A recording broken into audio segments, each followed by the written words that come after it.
കർത്താവിൻ്റെ അതിപരിശുദ്ധമായ നാമം ഈ രാവിലെ സമയത്ത് വാഴ്ത്തപ്പെടുമാറാകട്ടെ. ക്രിസ്തുയേശുവിൽ നിങ്ങൾക്കെല്ലാവർക്കും എൻ്റെ സ്നേഹത്തോടെയുള്ള വന്ദനത്തെ അറിയിക്കുന്നു. ഒരു പ്രാവശ്യം കൂടെ രാവിലെ സമയത്ത് സർവശക്തനായ ദൈവത്തിങ്കിലേക്ക് കണ്ണുകളെ ഉയർത്തുവാൻ കൃപാലുവായ ദൈവം നൽകിത്തന്ന വിലപ്പെട്ട അവസരത്തെ ഓർത്ത് ഞാൻ ദൈവത്തെ സ്തുതിക്കുന്നു. നിങ്ങളെല്ലാവരും ഇന്ന് പകൽ സന്തോഷത്തോടുകൂടെ മുൻപോട്ട് ജീവിക്കുവാനുള്ള എല്ലാ ദൈവകൃപയും ദൈവം നൽകട്ടെ. ഓരോ ദിവസങ്ങളിലും നമുക്ക് പിന്നിടുക എന്ന് പറയുന്നത്, അല്ലെങ്കിൽ ആ ദിവസം നമുക്ക് മറികടക്കുക എന്ന് പറയുന്നത് വളരെ പ്രയാസകരമായ കാര്യമാണ്. സ്തോത്രം. പ്രത്യേകിച്ച് ഈ കാലഘട്ടങ്ങളിലെ നമ്മുടെ ജീവിത ശൈലികൾ നമ്മെ പലപ്പോഴും മുൻപോട്ട് നീങ്ങാൻ നമുക്ക് ഒരുപാട് പ്രതിസന്ധികളുണ്ടാകാം. എന്നാൽ ക്രിസ്തീയ വിശ്വാസത്തിൻ്റെ ആധാരമനുസരിച്ച് ക്രിസ്തുവിൽ വിശ്വസിക്കുന്ന ഒരു ദൈവവൈദ്യന് മുന്നേറുവാൻ ദൈവത്തിന് സ്തോത്രം, ദൈവം സഹായിപ്പാനിടയായി തീരും. അത് ക്രിസ്തു വിശ്വസിക്കുന്ന, ക്രിസ്തുവിൽ സമർപ്പിതരായ ഓരോരുത്തർക്കും ദൈവകൃപ കൊണ്ട് അവർക്ക് ഏത് പ്രതിസന്ധികളെയും മറികടക്കുവാനായിട്ട് കഴിയും. നിങ്ങൾ അങ്ങനെ പ്രതിസന്ധികളെ മറികടക്കുന്നവരായി മാറട്ടെ. അനേക കുടുംബങ്ങളിൽ സ്വസ്ഥതക്കേടുണ്ടാക്കുന്ന ചില വിഷയങ്ങൾ, അതിൽ വളരെ ഗൗരവമായ ശ്രദ്ധിക്കേണ്ടുന്ന ഒരു കാര്യമാണ് സാത്താനീയ ശക്തികളുടെ ആക്രമണം, അല്ലെങ്കിൽ മനുഷ്യനിൽ വസിക്കാൻ ഇഷ്ടപ്പെടുന്ന ദുരാത്മാക്കൾ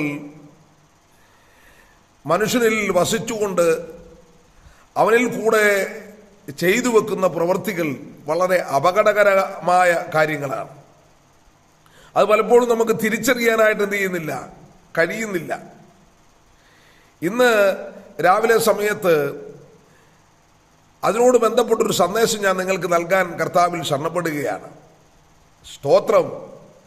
ഒരു വ്യക്തിയിൽ അശുദ്ധാത്മാവ് പ്രവേശിച്ചു കഴിഞ്ഞാൽ ആ വ്യക്തിയുടെ അവസ്ഥ എന്താകും? അങ്ങനെ ഒരു കൂട്ടം അശുദ്ധാത്മാക്കൾ പ്രവേശിച്ചാൽ ആ വ്യക്തിയുടെ ഗതികേട്, അല്ലെങ്കിൽ ആ തകർച്ച, അവൻ്റെ പരാജയം എന്തായി മാറും? നമ്മൾ ചിന്തിക്കേണ്ടതായ ആവശ്യകതയുണ്ട്. അനേക കുടുംബങ്ങളിൽ അങ്ങനെയുള്ള വ്യക്തി ജീവിതങ്ങളുണ്ട്. ദൈവത്തിന് സ്തോത്രം. മർക്കോസിന് സുവിശേഷം 5-ാം അധ്യായം അതിൻ്റെ 1-2 വാക്യങ്ങൾ വായിക്കാൻ ഞാൻ. 4-ാമത്തെ വാക്യം, അവനെ വിലങ്ങും ചെങ്ങലയുണ്ടും ബന്ധിച്ചിട്ടും അവൻ ചെങ്ങല വലിച്ചു പൊട്ടിച്ച് വിലങ്ങ് ഉരുമി ഒടിച്ച് കളഞ്ഞു. ആർക്കും അവനെ അടക്കുവാൻ കഴിഞ്ഞില്ല. അവൻ രാവും പകലും കല്ലറകളിലും മലകളിലും ഇടപെടാതെ നിലവിളിച്ച് തന്നെത്താൻ കല്ലുകൊണ്ട് ചതച്ചു പോന്നു. അവൻ യേശുവിനെ ദൂരത്തു നിന്ന് കണ്ടിട്ട് ഓടിച്ചെന്നവനെ നമസ്കരിച്ചു. മർക്കോസിന്റെ സുവിശേഷം 5-ാം അധ്യായം വളരെ ഗൗരവമായി പ്രസ്താവിച്ചിരിക്കുന്ന അശുദ്ധാത്മാവ് ബാധിച്ച ഒരു മനുഷ്യന്റെ, ചെറുപ്പക്കാരന്റെ ചിത്രമാണ്. അവന്റെ താമസം, അല്ലെങ്കിൽ അവൻ പാർക്കുന്നത് കല്ലറകളിലും മലകളിലുമാണ്. ദൈവത്തിനു സ്തോത്രം. രാവും പകലും അവൻ അവിടെ തന്നെയാണ്. നോക്കുക, ചെങ്ങല കൊണ്ട് അവൻ്റെ കൈകാലുകൾ ബന്ധിച്ചു. അപ്പോൾ ചെങ്ങല കൊണ്ട് അവൻ്റെ കൈകാലുകൾ ബന്ധിച്ചു എന്ന് പറയുമ്പോൾ അവന് ഏതോ ഒരു അപ്പനും അമ്മയ്ക്കും ജനിച്ചതാണ്, വീട്ടിൽ സന്തോഷകരമായി ജീവിച്ചതാണ്. ഈ അശുദ്ധാത്മാവ് പ്രവേശിച്ചത് നിമിത്തം ആ കുടുംബത്തിൻ്റെ സകല സ്വസ്ഥതയും നഷ്ടപ്പെട്ടു, സകല സമാധാനവും നഷ്ടപ്പെട്ടു. എന്നും മാനസികമായ പ്രശ്നങ്ങളാണ്. ഓരോ ദിവസങ്ങളിലും അടിക്കടി പ്രശ്നങ്ങൾ രൂക്ഷമാകുകയാണ്. അത് വർദ്ധിച്ചു വന്നുകൊണ്ടേയിരുന്നു. സ്തോത്രം. അവസാനം അവൻ വസ്ത്രമെല്ലാം വലിച്ച് എറിയുന്ന സാഹചര്യത്തിലേക്ക് എന്ന് പറഞ്ഞാൽ നഗ്നനായി അവൻ മാറി. അവനെ അന്നത്തെ കാലഘട്ടത്തിൽ ജീവകാരുണ്യ പ്രവർത്തകരോ ഇങ്ങനെയുള്ള ആളുകളെ സംരക്ഷിക്കുന്ന ഒരു സംരക്ഷണ മേഖലകളോ അല്ലെങ്കിൽ അതിനു വേണ്ടുന്ന ചികിത്സാ സംവിധാനങ്ങളോ ഒന്നുമില്ല. അതുകൊണ്ട് തന്നെ ഇവന്റെ ഭീകരമായ ആക്രമണവും ശല്യവും നിമിത്തം ഇവനെ അന്നത്തെ അധികാരികളൊക്കെ ചേർന്ന് വീട്ടുകാരുടെ അനുവാദത്തോടുകൂടി ഇവനെ പിടിച്ചു കെട്ടി ഇവനെന്ത് ചെയ്തു? ശവക്കല്ലറകളിൽ ചെങ്ങല കൊണ്ട് പൂട്ടിയിട്ടു. അവിടെ എങ്ങാനും കിടക്കട്ടെ, അവിടെ കിടന്ന് മരിക്കുകയാണ്, അവിടെ തന്നെ വെച്ച് കാര്യങ്ങൾ ചെയ്തങ്ങ് അടക്കിയേക്കാം. കല്ലറയിൽ നിന്ന് മുളച്ചു വന്ന ഒരു ചെറുപ്പക്കാരനല്ല ഇത് കേട്ടോ. ഇതൊരു വീട്ടിൽ ജനിച്ച ചെറുപ്പക്കാരനാണ്, വീട്ടിനകത്ത് വളർന്ന ചെറുപ്പക്കാരനാണ്. ഇവന്റെ ഉപദ്രവം ഹേതുവായി ഇവനെ എല്ലാവരോടെ ചേർന്ന് എന്ത് ചെയ്തു? ബന്ധിച്ച്, ചെങ്ങലയിൽ ബന്ധിച്ച് ശവക്കോട്ടയിൽ ഇവനെ ബന്ധിച്ചിടുവാനിടയായി. ഞാനൊരു കാര്യം ദൈവമക്കളോട് പറയാം. മക്കളായാലും ശല്യമായി തീർന്നാൽ എങ്ങനെയെങ്കിലും ഒന്ന് പോയാൽ മതിയെന്ന് ചിന്തിക്കുന്ന മാതാപിതാക്കളുണ്ട്. എന്നോട് പല മാതാപിതാക്കളും പറഞ്ഞിട്ടുണ്ട്, ഇവനെ കൊണ്ട് മടുത്തു, ഇവനൊരു ശല്യമായി മാറി. പാസ്റ്റർ, ഒറ്റ ദിവസം സമാധാനത്തോടെ വീട്ടിൽ കിടന്നുറങ്ങാനായിട്ട് എന്ത് ചെയ്യുന്നില്ല, പറ്റുന്നില്ല. ഒന്നെങ്കിൽ ആരോടെങ്കിലും വഴക്കുണ്ടാക്കും, അല്ലെങ്കിൽ മദ്യം കഴിച്ച് എവിടെയെങ്കിലും ചെന്ന് എന്ത് ചെയ്യും, ഇടിച്ചു കയറും, അല്ലെങ്കിൽ എന്തെങ്കിലുമൊക്കെ പ്രശ്നങ്ങൾ ഓരോ ദിവസങ്ങളും ഉണ്ടാക്കി സ്വസ്ഥതയും സമാധാനവും അനുഭവിച്ച് ജീവിക്കുവാൻ ആഗ്രഹിക്കുന്നവരെ ജീവിക്കാൻ അനുവദിക്കുകയില്ല. സ്തോത്രം. അങ്ങനെ മടുത്ത ഒരുപാട് കുടുംബങ്ങളുണ്ട്. ഇന്ന് രാവിലെ സമയത്ത് അങ്ങനെയുള്ള ആരെങ്കിലും എന്നെ കേൾക്കുന്നെങ്കിൽ അവർക്ക് ഒരു സൂചന നൽകുകയാണ്. ആമയും ഇതിനൊരു പരിഹാരം ദൈവം വെച്ചിട്ടുണ്ട്. സ്തോത്രം. നീ അത് വിശ്വസിക്കണം, ഇത് ഏറ്റെടുക്കണം. ഈ സന്ദേശം, ഈ വിഷയത്തിനൊരു സമ്പൂർണമായ പരിഹാരം ദൈവം നൽകുവാനിടയായിത്തീരും. സമ്പൂർണമായ ഒരു വിടുതൽ നൽകുവാനിടയായിത്തീരും. ദൈവത്തിനു സ്തോത്രം. അന്നത്തെ മതങ്ങളും അന്നത്തെ സംഘടനകളും അന്നത്തെ മാതാപിതാക്കളും ഒക്കെ ചേർന്ന് ഇവന്റെ ഉപദ്രവം ഹേതുവായി, ഇവന്റെ ശല്യം ഹേതുവായി കൈയും കാലും ചെങ്ങല കൊണ്ട് ബന്ധിച്ച് ഇവനെ ശവക്കോട്ടയിൽ കൊണ്ടുപോയി തള്ളുവാനിടയായി. സ്തോത്രം. പ്രിയപ്പെട്ടവരെ, ഇവിടെയാണ് ആർക്കും വേണ്ടാത്തവന്റെ അടുക്കിലേക്ക്, എല്ലാവരും തള്ളിക്കളഞ്ഞവരുടെ അടുക്കിലേക്ക് ദാവീദ് ഇങ്ങനെയാ പറയുന്നത്, എന്റെ അപ്പനും അമ്മയും എന്നെ ഉപേക്ഷിച്ചു, എങ്കിലും യഹോവ എന്നെ ചേർത്തു. ഹല്ലേലൂയ. ദൈവമക്കളെ, ആരെല്ലാം നിന്നെ തള്ളിക്കളഞ്ഞാലും ദൈവത്തിന്റെ വചനം പറയുന്നു, എന്റെ അടുക്കൽ വരുന്നവനെ ഞാൻ ഒരു നാളും തള്ളിക്കളയുകയില്ല. നമ്മുടെ കർത്താവ് പറഞ്ഞ ആ വചനമാ. ഇന്ന് രാവിലെ സമയത്ത് ഞാൻ ആത്മാവിൽ നിങ്ങളോടൊരു ദൂത് പറയാം. നിങ്ങൾ ഏതെങ്കിലും മേഖലകളിൽ, കുടുംബത്തിൽ, ആമീൻ, നിങ്ങളുടെ ജോലി സ്ഥലത്ത്, അല്ലെങ്കിൽ നിങ്ങളുടെ ആത്മീയ മുന്നേറ്റത്തിൽ നിങ്ങൾ തള്ളപ്പെട്ടവരായി, നിങ്ങളെ ഒറ്റപ്പെടുത്തിയവരായി, കൊള്ളുകയില്ലാത്തവനെന്നും കൊള്ളുകയില്ലാത്തവളെന്നും പറഞ്ഞ് മാറ്റി നിർത്തപ്പെട്ടവനായി നിങ്ങൾ മാറിയിട്ടുണ്ടോ? ഇന്ന് രാവിലെ സമയത്ത് നിങ്ങൾക്കുള്ള സന്ദേശമാണ്. ആമീൻ. നിങ്ങളെ ചേർത്ത് നിർത്തുന്ന ഒരു ദൈവമുണ്ട്.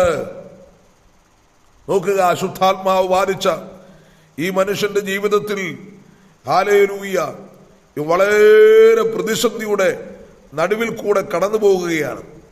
അവൻ കല്ലറയിലാണ് അവന്റെ കിടപ്പ്. അവന്റെ കാലും കൈയും ചെങ്ങല കൊണ്ട് ബന്ധിച്ചിട്ടുണ്ട്. ദൈവത്തിനു സ്തോത്രം.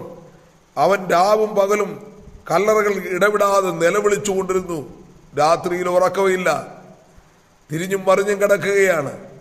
ആമീൻ. നിലവിളിക്കുകയാണ്, കരയുകയാണ്.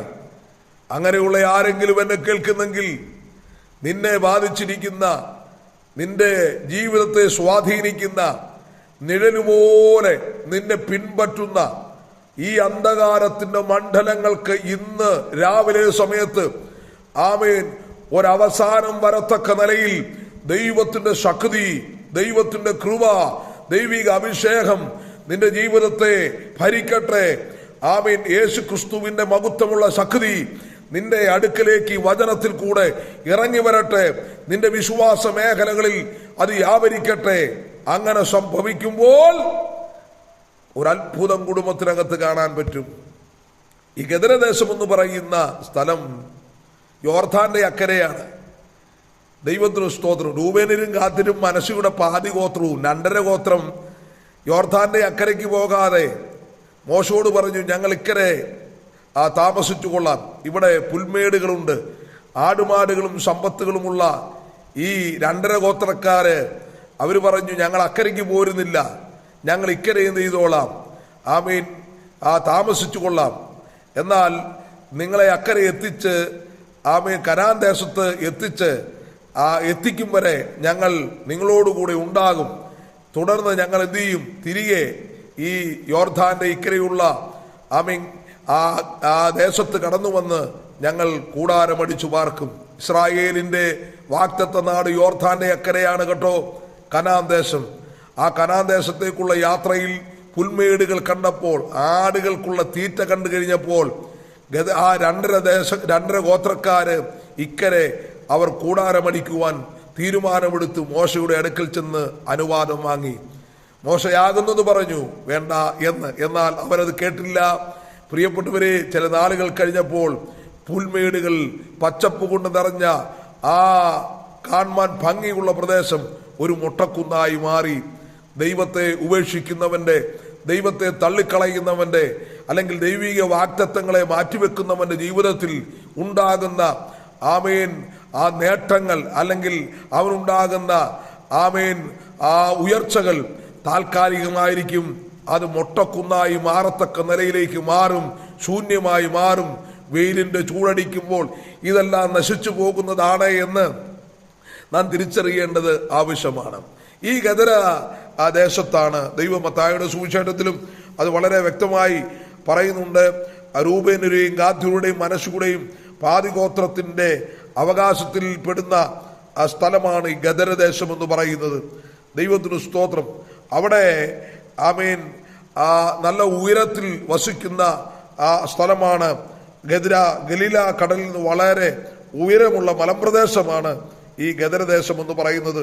1 ദിനവൃത്താന്ത പുസ്തകം 26-ാം അധ്യായവും സംഖ്യാപുസ്തകം 32-ാം അധ്യായവും ഒക്കെ പഠിക്കുമ്പോൾ നമുക്ക് ഈ സ്ഥലവുമായി ബന്ധപ്പെട്ട ആ കാര്യങ്ങൾ നമുക്ക് മനസ്സിലാക്കുവാനായിട്ട് കഴിയും. പ്രിയപ്പെട്ടവരെ, ഞാൻ ആ ഭാഗത്തേക്ക് പോകുന്നില്ല.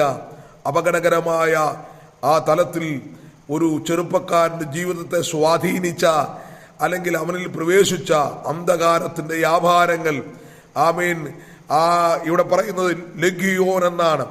ആ ദൈവത്തിനു സ്തോത്രം. 6000 ഭൂതം, ദൈവത്തിനു സ്തോത്രം, എന്ന അർത്ഥത്തിലാണ് അത് കൊടുത്തിരിക്കുന്നത്. പ്രിയപ്പെട്ടവരെ, ആ 6000 ഭൂതമാണ് അവന്റെ ആ ദൈവത്തിനു സ്തോത്രം ശരീരത്തിൽ പ്രവേശിക്കത്തക്ക നിലയിലേക്ക് കയറുവാനിടയായി തീരുന്നത്. ദൈവത്തിനു സ്തോത്രം. അങ്ങനെ ആ ജീവിതം തകർക്കപ്പെട്ടവനായി മാറി. ജീവിതം അപകടകരമായ തലത്തിലേക്ക് നീങ്ങി. അവൻ നഗ്നനായി, ഉടവസ്ത്രമില്ലാത്തവനായി, രാവും പകലും അവൻ നിലവിളിച്ചുകൊണ്ട് ആമീൻ ആ കുന്നും മലകളുമെല്ലാം താണ്ടി അവൻ ഓടി. സ്തോത്രം. എന്നാൽ അവന്റെ ജീവനെ അപകടത്തിൽപ്പെടുത്താൻ ആ ദുരാത്മാക്കൾക്ക് കഴിഞ്ഞില്ല. കാരണം എന്താണെന്നറിയാവോ? സ്വർഗത്തിലെ ദൈവം അവനെ കണ്ടു. ഹല്ലേലൂയ. അവൻ തള്ളപ്പെട്ടത് ദൈവം കണ്ടു. അവനെ മാറ്റി നിർത്തിയത് ദൈവം കണ്ടു. അവനെ വീട്ടുകാർ ഉപേക്ഷിച്ചത് ദൈവം കണ്ടു. അവനെ ചങ്ങലയിൽ ബന്ധിച്ചത് ദൈവം കണ്ടു. ഹല്ലേലൂയ. അവനെ തേടി കർത്താവായ യേശു ആ ഗദരദേശത്തേക്ക് ചെല്ലുകയാണ്. ആ വാക്യമാണ് നമ്മൾ ഇവിടെ വായിക്കുവാനായിട്ട് ഇടയായി തീർന്നത്. ദൈവത്തിനു സ്തോത്രം. ആമേൻ. യേശു അവന്റെ അടുക്കൽ ചെല്ലുകയാണ്. ഹല്ലേലൂയ. അവൻ യേശുവിനെ ദൂരത്തുനിന്ന് കണ്ടിട്ട് ഓടിച്ചെന്നവനെ നമസ്കരിച്ചവനെ അവൻ ഉറക്കെ നിലവിളിച്ച്, യേശുവേ, മഹോന്നതനായ ദൈവത്തിന്റെ പുത്ര. അവൻ യേശുവിന്റെ മുമ്പാകെ നെടുമ്പാട് വീഴുകയാണ്. യേശുവിനെ അവൻ തിരിച്ചറിഞ്ഞു. അവനുള്ള ദുരാത്മാവ് യേശുവിനെ തിരിച്ചറിഞ്ഞു. ഹല്ലേലൂയ. പ്രിയപ്പെട്ടവരെ, യേശു അവനിലുള്ള അശുദ്ധാത്മാക്കളെ പുറത്താക്കി. അവനെ ഒരു നല്ല ചെറുപ്പക്കാരനാക്കി മാറ്റി. അവൻ യേശുവിൻ്റെ പാതയെ പിന്തുടരുവാൻ അവൻ സമർപ്പിതനായി മാറി. ഇന്ന് രാവിലെ സമയത്ത് നിന്റെ ജീവിതത്തിൽ ലഭിച്ച വിടുതൽ, സൗഖ്യം, ആരോഗ്യം, നന്മകൾ ഇതൊക്കെ മറക്കാൻ പറ്റുമോ? ഈ ക്രിസ്തുവിനെ ഉപേക്ഷിക്കാൻ പറ്റുമോ? ഈ ക്രിസ്തു ചെയ്ത ഉപകാരങ്ങളെ മറക്കാൻ പറ്റും? കഴിഞ്ഞ 33 വർഷമായി ഈ അരുമനാഥനെ ആത്മാവിലും സത്യത്തിലും ആരാധിപ്പാൻ, സമർപ്പിതമായൊരു ജീവിതം നയിപ്പാൻ, ഒരു ദൈവസഭയ്ക്ക് നേതൃത്വം കൊടുക്കുവാൻ, ഒന്നുമില്ലാതെ കിടന്ന എൻ്റെ ജീവിതത്തെ ഉന്നതമായ തലങ്ങളിലേക്ക് കൈപിടിച്ചുയർത്തി ശ്രേഷ്ഠമാക്കി ആ ദൈവത്തെ സേവിക്കുവാൻ ഇന്ന് രാവിലെ സമയം നിങ്ങളെ ആഹ്വാനം ചെയ്ത് ഞാൻ എൻ്റെ വാക്കുകൾ ഇവിടെ ചുരുക്കേണ്ട സമയം പരിമിതമാണല്ലോ. ദൈവം നിങ്ങളെ എല്ലാവരെയും അനുഗ്രഹിക്കട്ടെ. ഈ സന്ദേശം ഷെയർ ചെയ്യണം, അനേകർക്ക് പ്രയോജനമായി തീരട്ടെ. തള്ളപ്പെട്ട, വേദനിക്കുന്ന, നിരാശപ്പെടുന്ന അനേകർക്ക് ഇത് വലിയ വിടുതലായി മാറട്ടെ എന്ന് ഓർപ്പിച്ച് വാക്കുകൾ നിർത്തുന്നു. ദൈവം നിങ്ങളെ അനുഗ്രഹിക്കട്ടെ. ആമേൻ. പ്രാർത്ഥിക്കാൻ. ഞങ്ങളുടെ പ്രിയ കർത്താവേ, ഞങ്ങളുടെ ദൈവമേ, ഈ സന്ദേശം കേട്ട എല്ലാവരുടെ മേലും ദൈവശക്തി ആവരിക്കണം. അനേകർക്ക് വിടുതലായി മാറുവാൻ ദൈവം കൃപ ചെയ്യണം. തിരുനാമം മഹത്വമെടുക്കണം. യേശു ക്രിസ്തുവിൻ നാമത്തിൽ തന്നെ. ആമേൻ.